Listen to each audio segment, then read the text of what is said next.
how we can create this parametric ceiling element using Grasshopper. Step 1.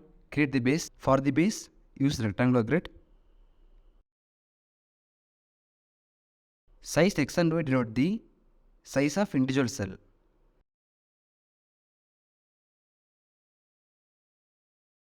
Extend X and Y denote the length and width of entire rectangular grid. I am going with 30. Next we have to create the circle at the center of each grid. For that, we need to find the area of integer grid.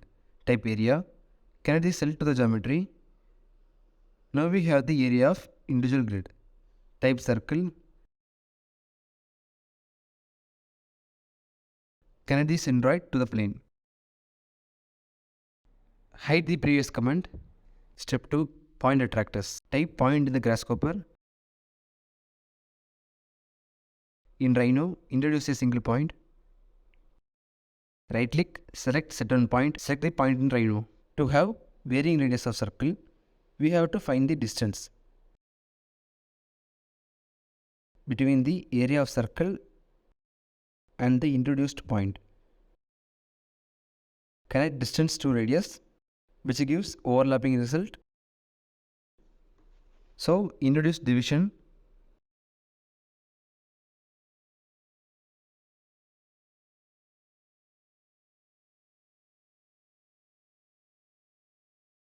Connect distance to A, and for B I am going with 50.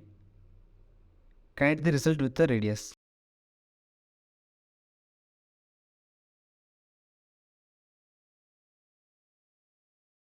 Step 3. Multiple attractors. To have multiple point attractors, press Alt to copy.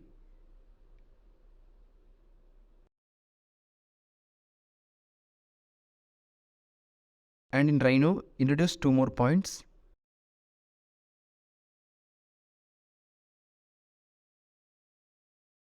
Right click and select the point.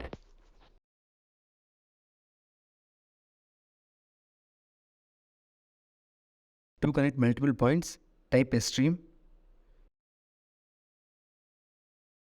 Zoom in and press plus to have another point. Connect the distance to the stream.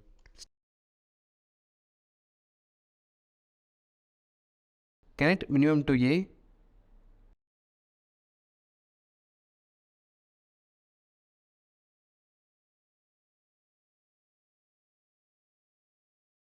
Step 4. Extrude.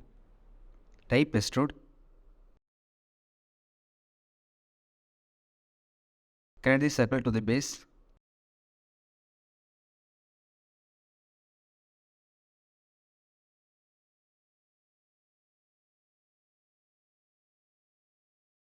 Introduce Z direction.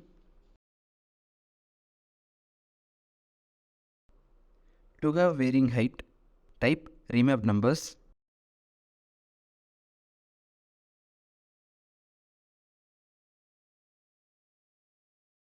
Introduce construct domain.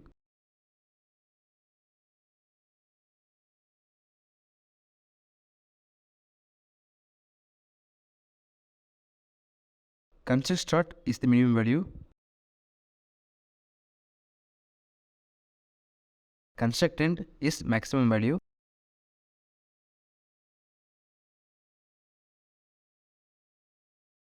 Connect construct domain to target. Minimum to value. Type bounds, which gives minimum and maximum value. Connect bounds to the source.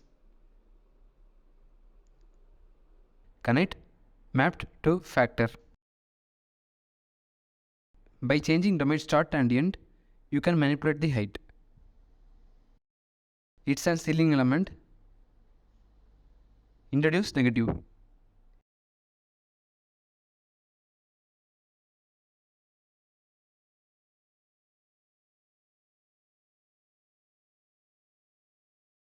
Use custom preview.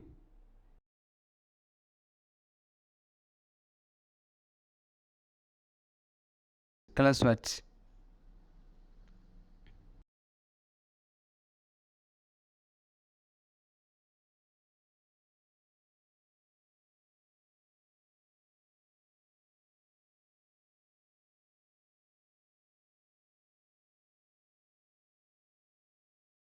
By changing domain start and end, you can manipulate the height.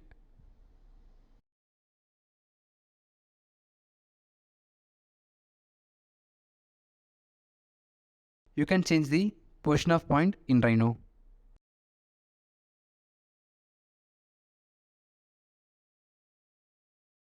Right click and bake it.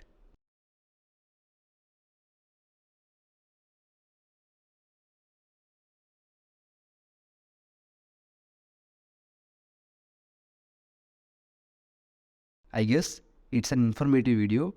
Let us know any kind of suggestion regarding the video in the comment section.